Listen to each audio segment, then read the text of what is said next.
അയ്യപ്പന്റെ അനുഗ്രഹം കിട്ടിയ പെൺകുട്ടിയാണ് മഹാലക്ഷ്മി എന്ന് ഏതു നേരവും പറഞ്ഞുകൊണ്ടിരിക്കുന്നത് കരുണയുടെ മുത്തശ്ശിയാ. എന്നിട്ട് അവരും നിന്റെ അമ്മായി അച്ഛനും കൂടെ എന്തിനാ ഇങ്ങനൊരു അബദ്ധം കാണിച്ചെന്ന് എനിക്ക് മനസ്സിലാവുന്നില്ല. ആ അയ്യപ്പ വിഗ്രഹം അവരുടെ കയ്യിൽ നിന്ന് പോയാ അവരുടെ ശക്തി ക്ഷയിക്കുന്ന ഞങ്ങളൊക്കെ കരുതിയത്. ഓ, എന്നിട്ട് ശക്തി ക്ഷയിച്ചില്ലെന്ന് മാത്രമല്ല, എടാ ആ വിഗ്രഹം പൂർവാധികം ശക്തിയോടെ തിരിച്ചു വരികയും ചെയ്തു. അത് എടുത്തോണ്ട് പോയവരോ ഇപ്പൊ ഹോസ്പിറ്റലിലും ആയി. എടാ ഉണ്ണി, അവൾ ഒരു മനുഷ്യ സ്ത്രീയാണെന്ന് എനിക്ക് തോന്നുന്നില്ല. അവളുടെ പേര് പോലെ തന്നെ അവളില് ദൈവികാംശമുണ്ട്.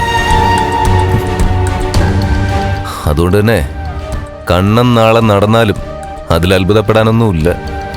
അവര് പോയിട്ടുണ്ട് ഭർത്താവിനെയും കൊണ്ട് തോമസ് വൈദ്യന്റെ അടുത്തേക്ക്. എടാ കണ്ണന്റെ കാര്യം നിനക്കറിയാമല്ലോ. അവനെന്തെങ്കിലും പുരോഗതി ഇല്ലെങ്കിൽ നിരന്തരം അങ്ങനെ തോമസ് വൈദ്യന്റെ അടുത്തേക്ക് അവൻ പോവില്ല. പിന്നെ അവന്റെ ഇടത് കാല് ചലിച്ചത് ഞാൻ എൻ്റെ ഈ കണ്ണുകൊണ്ട് കണ്ടതാ. പക്ഷേ ഞങ്ങളാരും ഇതുവരെ അയാൾ ഇടത് കാല് ചലിപ്പിക്കുന്ന കണ്ടിട്ടില്ല. ആര് പറഞ്ഞു കണ്ടിട്ടില്ലെന്ന്?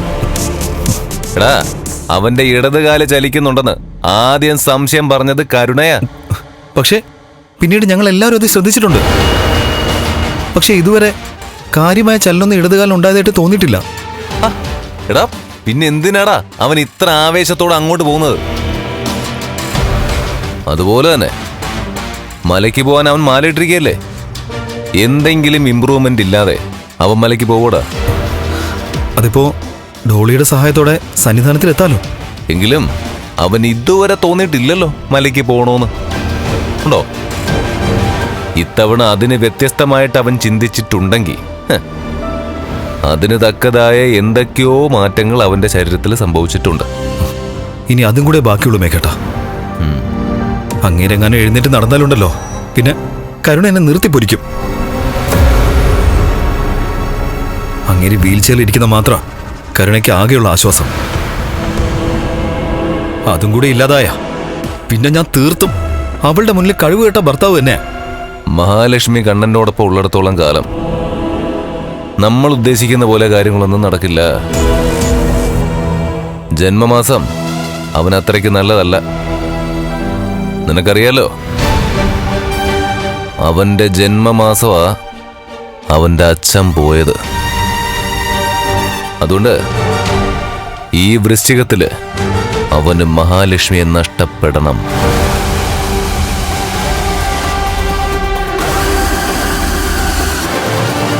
എനിക്കിനി പ്രതീക്ഷയില്ല മേഘേട്ടാ. അവരെ കൊല്ലാൻ ശ്രമിച്ച മരിക്കുന്നത് നമ്മളായിരിക്കും. ഇതുവരെയുള്ള അനുഭവം അതാണ്. നീ ഇങ്ങനെ നിരാശപ്പെടല്ലേ മോനെ. നമുക്ക് കിട്ടാനുള്ള തിരിച്ചടി കിട്ടിക്കഴിഞ്ഞു. അതിനി നമുക്ക് കൊടുക്കാനേ ഉള്ളൂ. വർക്ക് സൈറ്റില് ആരെങ്കിലും നമുക്ക് വശത്താക്കാവിടെ. ഈ എല്ലാവരും ഒന്നും മഹാലക്ഷ്മിയും കണ്ണനെയൊന്നും സപ്പോർട്ട് ചെയ്യുന്നവരല്ല. അവിടെയാണ് മേക്കേണ്ട തെറ്റുപറ്റിയത്.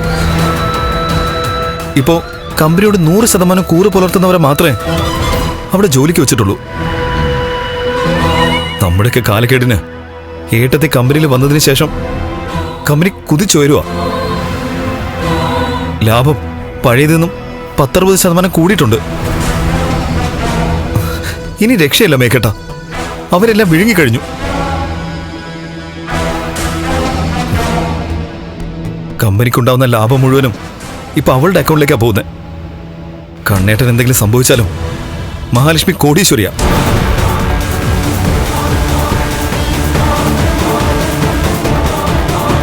കോടികൾ കൊതിച്ച നമ്മളാ മേക്കേട്ടാ പാപ്പരാകാൻ പോകുന്നത്.